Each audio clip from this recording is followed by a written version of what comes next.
আসসালামু আলাইকুম। অনেক দিন পর ফেরি চলছে।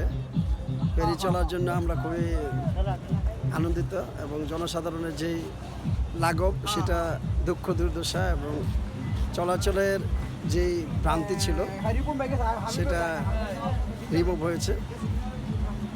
আবার স্বাভাবিক পর্যায়ে আমাদের বিষ্ণুদী ফেরিঘাট চালু হয়েছে, এই জন্য কর্তৃপক্ষকে খুবই ধন্যবাদ জানাই।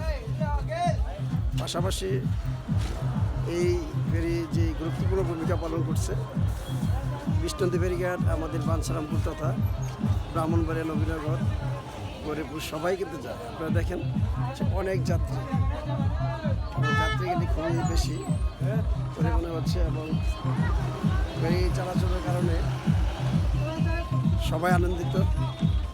তো এভাবেই আমাদের জীবন চলবে সুন্দরভাবে। প্রত্যাশা রেখে আসসালামু আলাইকুম।